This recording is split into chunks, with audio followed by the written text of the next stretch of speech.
Hoy vamos a ver, con base en el segundo capítulo, versículos 1 al 9, que la bendición de Dios es un asunto de diligencia en medio de la confianza. Y vamos a ver cómo es que podemos concluir eso al leer los primeros 9 versículos. En el mes séptimo, a los 21 días del mes, vino palabra de Jehová por medio del profeta Ageo, diciendo: Habla ahora a Zorobabel, hijo de Salatiel, gobernador de Judá, y a Josué, hijo de Josadac, sumo sacerdote, y al resto del pueblo, diciendo: ¿Quién ha quedado entre vosotros que haya visto esta casa en su gloria primera, y cómo la veis ahora? ¿No es ella como nada delante de vuestros ojos? Pues ahora, Zorobabel, esfuérzate, dice Jehová. Esfuérzate también, Josué, hijo de Josadac, sumo sacerdote, y cobrad ánimo, pueblo, toda la tierra, dice Jehová. Y trabajad, porque yo estoy en vosotros, dice Jehová de los ejércitos. Según el pacto que hice con vosotros cuando salisteis de Egipto, así mi espíritu estará en medio de vosotros, no temáis. Porque así dice Jehová de los ejércitos: de aquí a poco yo haré temblar los cielos y la tierra, y el mar y la tierra seca. Y haré temblar a todas las naciones, y vendrá el deseado de todas las naciones, y llenaré de gloria esta casa. Ha dicho Jehová de los ejércitos: mía es la plata, y mío es el oro, dice Jehová de los ejércitos. La gloria postrera de esta casa será mayor que la primera, ha dicho Jehová de los ejércitos. Y daré paz en este lugar, dice Jehová de los ejércitos. Amén. Dice: a los 21 días del séptimo mes vino palabra de Jehová por medio del profeta Ageo, diciendo: habla ahora a Zorobabel. Aquí cambia la fecha con respecto a la primera profecía del capítulo 1. Pero el resto dice: habla ahora a Zorobabel. ¿Y quién era Zorobabel? El gobernador, ¿sí?, de Judá, es decir, el líder político. Y también a Josué, que era ¿quién? El sumo sacerdote, o sea, el líder religioso o espiritual del pueblo. Y con base en esto decíamos hace 8 días, porque así mismo comenzó el capítulo 1, que Dios tiene un interés integral, es decir, Él no separa lo espiritual de lo secular, sino que Él llama la atención a los dos líderes, al administrador y al pastor, para darle ese mensaje. Entonces, este encabezado es exactamente igual, entre comillas, al del capítulo 1, con una pequeña diferencia. Usted que ya leyó el del capítulo 1, o que se acuerda, o si lo tiene allí, ¿en qué se diferencia este encabezado del capítulo 1? La vez pasada el mensaje iba dirigido a Zorobabel y a Josué, pero ahora dice a Zorobabel, a Josué y al resto del pueblo. Es decir, aquí incluye a toda la nación, a todo el pueblo de Israel. Este mensaje los involucra absolutamente a todos. Háblales Ageo ahora a todos, completamente. Es muy importante que tengamos en cuenta la inclusión de todo el pueblo, sobre todo por el contenido de la profecía, que es a donde vamos a entrar. Solamente vamos a estar rescatando así palabras clave. ¿Qué dice? ¿Cuál es el mensaje que tenía que entregar? Empieza Dios esta profecía haciendo una pregunta. Dice: ¿quién queda aún entre ustedes que haya visto cómo era esta casa en su primera gloria y cómo está ahora? ¿No quedó como nada delante de su vista? ¿Cuál casa? ¿De qué casa está hablando? De la casa de Dios, del templo de Dios. ¿Cuál templo? ¿El templo del Espíritu Santo? No, eso es en el Nuevo Testamento, ¿no? Muy bien, del templo que construyó Salomón, el templo que quedaba en Jerusalén. Ahí fue construida por Salomón. Recordarán ustedes que Dios no le permitió a David construirla. ¿Por qué? Porque había matado mucha gente, como rey, guerrero, conquistador. Dios lo dejó su hijo, que va a tener un gobierno más calmadito, que él la construya. Y Salomón construyó este templo. De esa casa es que está hablando Dios. Pero la pregunta dice, ¿quién queda todavía entre ustedes que haya visto ese templo? ¿Ustedes se imaginan cómo sería el espectáculo cuando ese templo fue construido en la época de Salomón? Recuerden que fue la época más gloriosa del pueblo de Israel, en la época de más paz en la historia de Israel, en la época del rey sabio y del rey rico que tuvo Israel, Salomón. ¿Cómo sería la construcción de ese templo? ¿Y cómo sería la emoción, el orgullo de los judíos al ver su templo y la representación de la presencia de Dios en medio de ellos en este templo? Todo el mundo visitando. Pero resulta que ese templo fue destruido y para esta época que estamos hablando no había nada. Entonces Dios pregunta, ¿quién todavía se acuerda de aquella época? Pues yo creo que para entender la pregunta tenemos que hacer un pequeño resumen histórico. A ver si de pronto los historiadores que hay aquí me corrigen en cuál fecha me equivoco. Pero ese templo, construido por Salomón, fue construido en el año 960 antes de Cristo, aproximadamente. Año 960 antes de Cristo fue construido. Y fue invadida Jerusalén por Nabucodonosor y el templo fue destruido. Primero, la primera invasión se robó, acuérdense, todos los utensilios.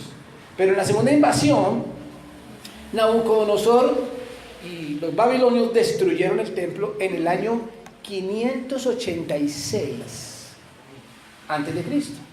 Así que del 960 al 586 fue el tiempo del esplendor del templo de Salomón. En el 586 es destruido. Nabucodonosor reinó entre el año 605 y el 562 antes de Cristo. Y en el 586 pues fue la destrucción del templo. Recordarán ustedes, y hace 8 días hicimos mención a aquel rey que Dios usó para dejar que el pueblo de Israel regresara a Jerusalén a reconstruir el templo. ¿Cuál fue ese rey? Ciro. Ciro gobernó entre el 538 y el 530. Había gobernado desde el 558, pero en Babilonia desde el 538 hasta el 530. Y Ciro fue el que en su primer año, según el relato de Esdras, Ciro dejó al pueblo volver a su tierra, a Jerusalén. Noten que esa historia parece de hoy. Los deja regresar para reconstruir su templo. Y ellos empezaron a construirlo, tan pronto llegaron allá a Jerusalén, pero por algunos problemitas que se presentaron lo dejaron abandonado. Y hace 8 días vimos que el pueblo se dedicó a construir sus propias casas y dejaron el templo de Dios abandonado. Y entonces después vino Darío, allá en Babilonia, a gobernar. Y Darío gobernó entre el 521 y el 485. Y en la época de Darío es cuando Dios envía esta profecía por medio de Ageo. Noten, Darío, estamos hablando de Darío, 521 al 485. Si recordamos el capítulo 1 que dice que en el segundo año de Darío, ¿en qué año fue? Cuando Dios habló por medio del profeta Ageo. Si están llevando las cuentas. 519. 20, 21. Gobernó desde el 21, 521. O sea que el primer año, ¿cuál fue? El 521. El segundo año, 520. En el 520 viene esta profecía. ¿Cuándo había sido destruido el templo? ¿La profesión? ¿Cuándo fue destruido?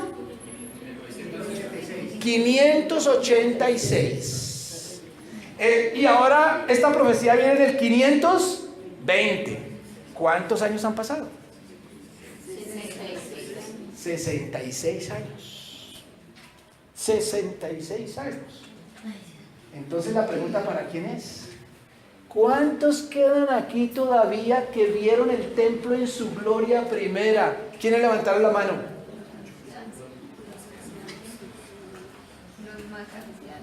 Los canositos o calditos. Los mayores de 70 años. Dices, uy, sí, yo me acuerdo. Ya tenían 70 años. Y eso hablando de que en esa época tenían 4 añitos, ¿no? Pero si pensamos que los que realmente recuerdan son los adolescentes, entonces seguramente tenían más de 80 años. ¿Ustedes saben lo que es volver la mente 80 años atrás o 70 años atrás y recordar lo que fue la gloria de ese pueblo? Entonces Dios les permite recordar para entonces entrar a decirles lo siguiente: ahora pues, Zorobabel, es decir, señor gobernador, esfuérzate, dice Jehová. Y también tú, sumo sacerdote, Josué, tú también esfuérzate. Y todo el pueblo recobren ánimo, dice Jehová, y trabajen, porque yo estoy con ustedes, dice Jehová de los ejércitos. Con base en todo lo anterior, incluso en la profecía del capítulo 1, en este versículo que yo considero el versículo central de esta segunda profecía, de donde se desprende el título que colocamos al comienzo, hay aquí algo extraño. Y voy a destacar 3 palabras. La primera es esta: esfuérzate. Zorobabel, líder político; Josué, líder espiritual. Esfuérzate. ¿Qué significa eso? Esfuérzate. ¿Cuál es la raíz de esa palabra? Esfuérzate. ¿Cuál es la raíz? Fuerza. Fuerza. Le está diciendo Dios a su pueblo que le pongan fuerza. ¿Fuerza de quién? De ellos. Fuerza humana. Porque les está diciendo: esfuérzate tú. Lo interesante, y eso lo destacamos hace 8 días, es que se lo dice al líder administrador del pueblo, gobernador Zorobabel, pero también al líder espiritual. La segunda palabra es esta: y a todo el pueblo, a toda la nación les dice: recobren ánimo. ¿Qué significa eso? ¿A quién se le dice recobren ánimo? Al que no lo tiene. Es decir, ¿cómo estaba ese pueblo? Como decimos nosotros, achantados. Claro. ¿No es que primero les preguntó: ¿quiénes de ustedes se acuerdan de la gloria de este templo? Y miren ese pedazo de piedras que hay ahí nomás. ¿Cómo estaban ellos? Mirando esas piedras con tristeza. Hace 8 días comparábamos esta situación con el desplazamiento. Una persona desplazada que ha sido sacada, arrancada de su pueblo, de su tierra, ¿qué cara tiene? Hoy en día vivimos, por ejemplo, desplazamiento de nuestros hermanos venezolanos, precisamente. ¿Cómo llegan aquí? Llorando, llorando. Pueden ser recibidos con los brazos abiertos, pero ser sacados de su propia tierra, eso duele. Así que este pueblo había vivido en Babilonia años, pero con los brazos caídos y recordando su tierra, recordando su nación, recordando su templo. Por eso Dios les tiene que decir: a ver, ánimo. ¿Ánimo de dónde? ¿O ánimo de quién? ¿O ánimo de dónde? La palabra ánimo tiene que ver con el alma, con el espíritu. Anímense, tranquilos, vamos adelante. Dios los está animando. Y la tercera palabra es: y trabajen. Trabajen. ¿Qué viene a su mente?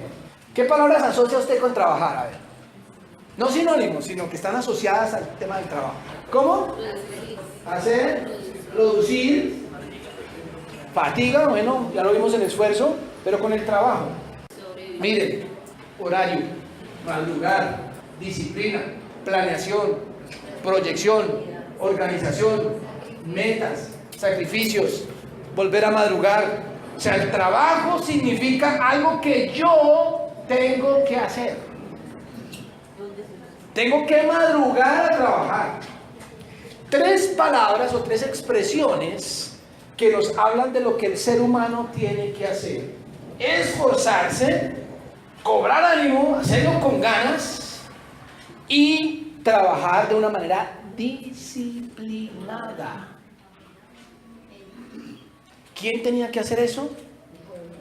Zorobabel, Josué y todos. Eso no era una tarea de los líderes, era una tarea de todo el pueblo. Pero encontramos aquí una especie de chiste divino. Eso es lo que algunos llaman humor divino.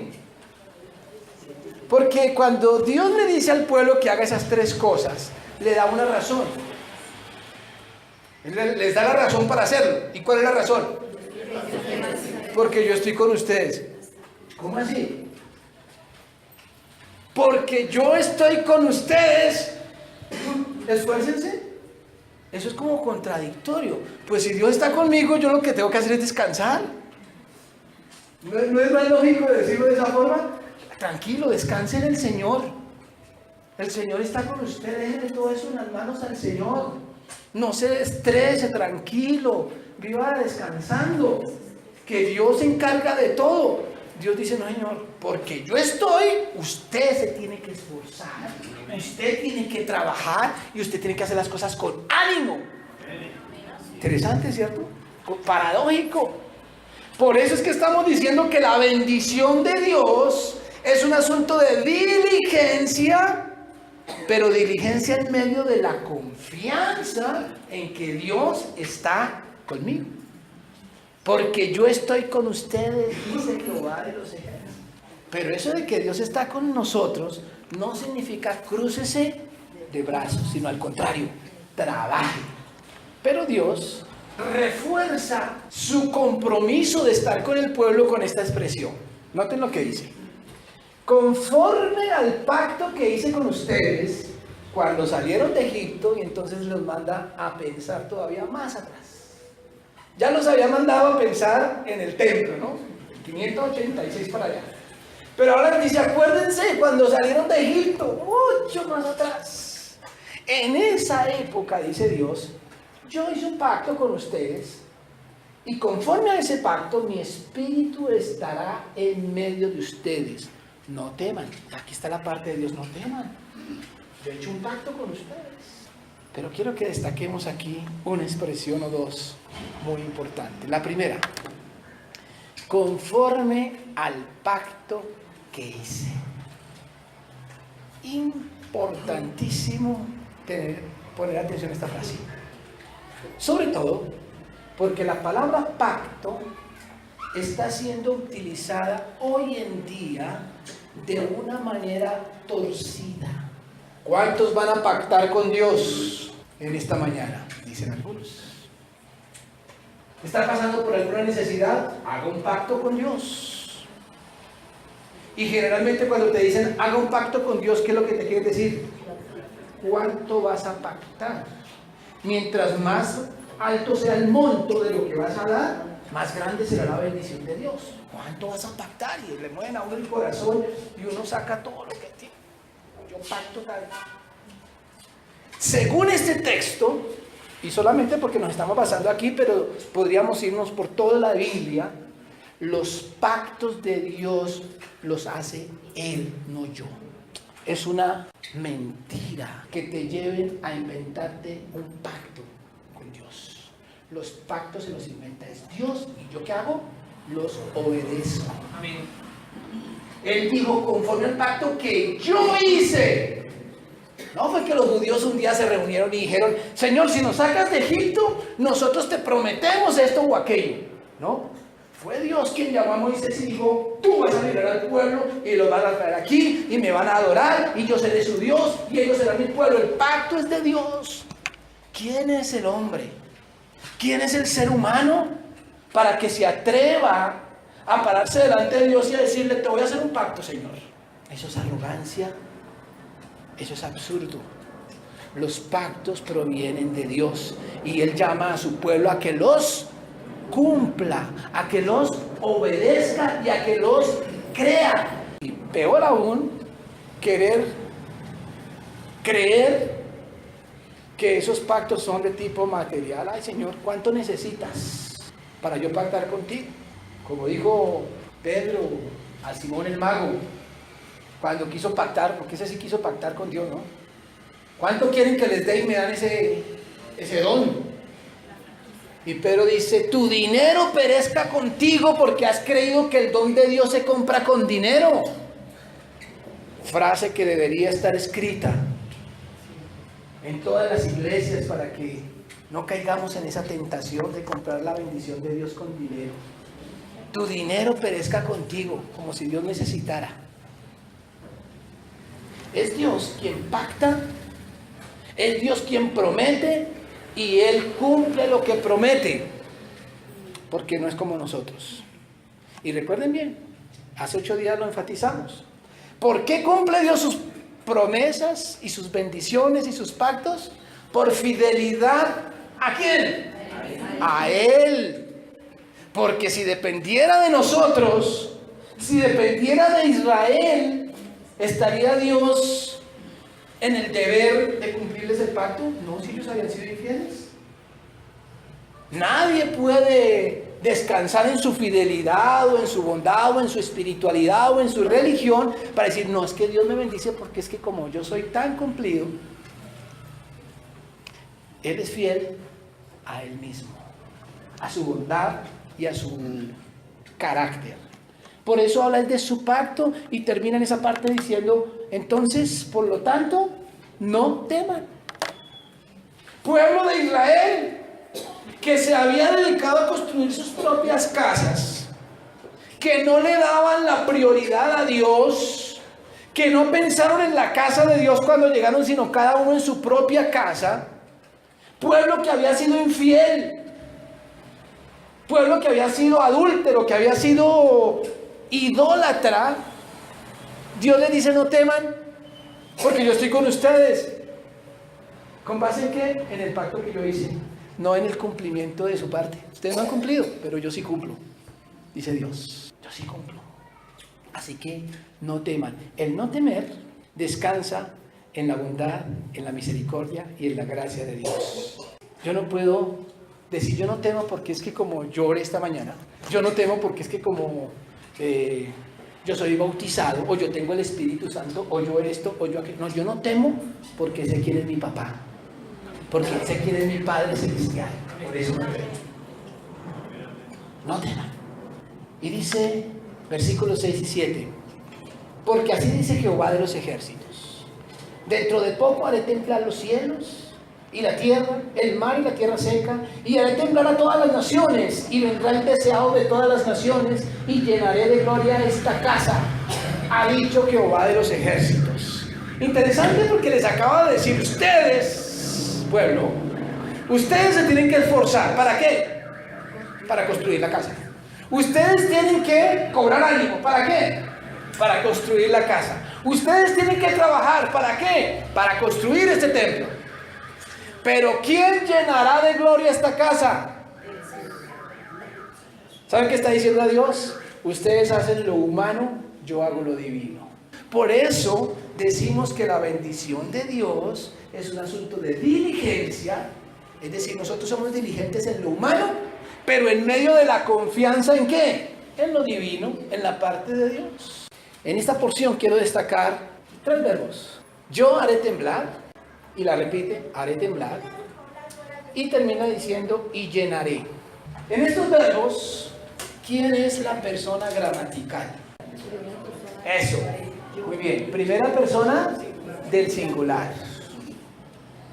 Y esta es la primera persona del singular más importante que existe porque es el yo de Dios. Yo soy el que soy. Yo haré temblar. Yo haré temblar. Yo llenaré. ¿Saben qué es lo interesante de estas expresiones? Que Dios dice, ustedes esfuerzan, ustedes tienen ánimo, ustedes trabajan, pero yo soy el que hago las cosas. Interesante, ¿cierto? Hagamos lo que hagamos. nunca podremos ufanarnos y decir, uy, yo me maté haciendo eso. Con el sudor de mi frente, con mi tiempo, con mi dinero, con mi esfuerzo, con mi estudio, con mi trabajo. Siempre hagamos lo que hagamos. Tenemos que reconocer que nuestra vida depende de Dios. Él te da las fuerzas, Él te da el tiempo, Él te da el aire que respiras. Él nos da cada cosa que tenemos para que las administremos, para que trabajemos, para que nos esforcemos, pero para que al final digamos y le demos la gloria a Dios. A veces pensamos que depende de nosotros, pero Él enfatiza, yo haré. Esto es una tarea mía, ustedes son mis instrumentos. Como se lo dijo a Moisés cuando lo llamó. Ven que te necesito para liberar al pueblo de Israel. Y Moisés dice, ay no, yo no soy la persona indicada. Yo no hablo bien, no, a mí no me van a creer. Yo no soy la persona indicada. Y Dios dice, ¿quién dijo que tú eres el que vas a hacer eso? Soy yo. Tú simplemente obedéceme. Tú simplemente haz lo que yo te mando a hacer. Tú eres un instrumento, pero yo soy el que voy a sacar al pueblo de Israel. Así nos tendría que decir a cada uno de nosotros, para que no descansemos en nuestra capacidad o en nuestras dones o en nuestras posesiones, sino que siempre tenemos que decir que todo es de Dios. Así que cuando yo ejercito el dar, estoy dando de lo que es de Dios, no de lo que es mío. Sea una limosna, sea una ayuda, sea una bendición, o sea una super ayuda, o sea un diezmo, como le quiera llamar, pero eso Dios me lo puso en mis manos. En todo sentido, no solamente en lo material. Dice el texto bíblico, herencia de Jehová son los hijos. A mí el Señor me puso en mis manos a 3 hijos, para que yo los administrara, pero eran de Él, son de Él. Son de Él. Y me dice, mis hijos, mi familia, todo mío. Lo que Dios está diciendo es, ustedes trabajan, ustedes luchan, pero el resultado es mío. Y por si las dudas, como para que no quede la menor duda, ¿qué dice? Mía es la plata y mío es el oro. ¿El 10%? ¿El 90%? Todo, cualquier centavo que usted tenga, cualquier don, cualquier talento, cualquier estudio, su trabajo, eso es de Dios. Mía es la plata y mío es el oro, dice Jehová de los ejércitos. La gloria final de esta casa será mayor que la inicial, volviendo a los que la habían visto. Lo que ustedes vieron al principio, antes de ser derrumbada, no es nada comparado de cómo va a quedar ahora. Ha dicho Jehová de los ejércitos, y termina diciendo una promesa, y daré, otra vez en primera persona del singular, yo daré paz. No la va a dar Zorobabel, no la va a dar Josué, no la va a dar un hombre, la doy yo.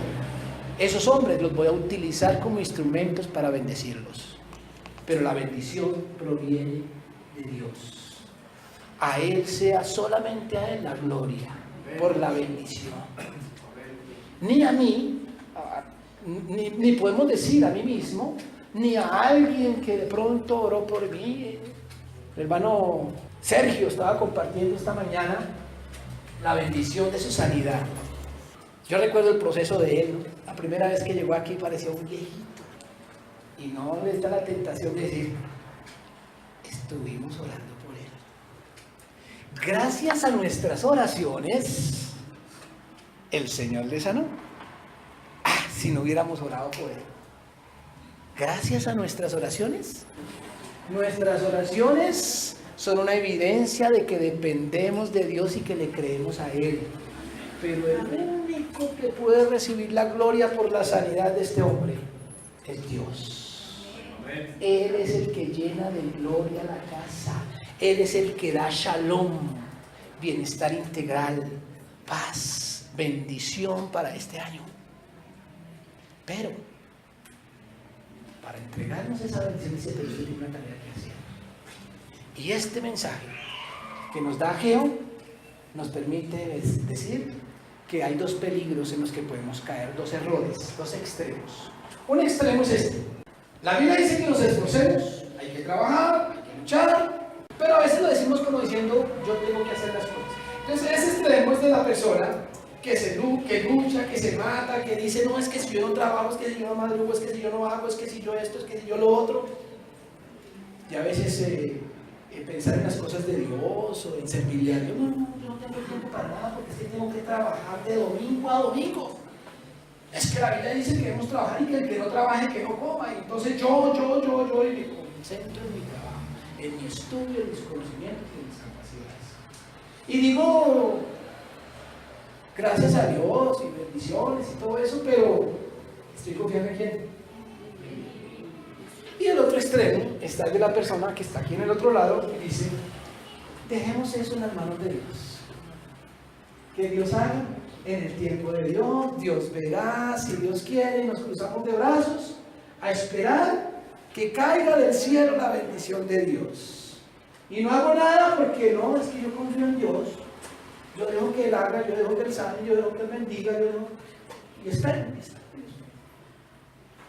Este pasaje nos está diciendo ni lo uno ni lo otro. Yo tengo que trabajar haciendo lo humanamente posible que Dios me entregó en las manos, pero confiando en que lo imposible, lo más importante y la gloria vienen de lo alto. Con base en eso sí podemos decir, Dios te bendiga, Dios nos bendiga, y entregarle en sus manos este nuevo año. No como el que se cruza de brazos a esperar que la bendición caiga mágicamente del cielo, sino como aquel que está dispuesto a escuchar el mensaje, esfuérzate, cobrad ánimo y trabajad.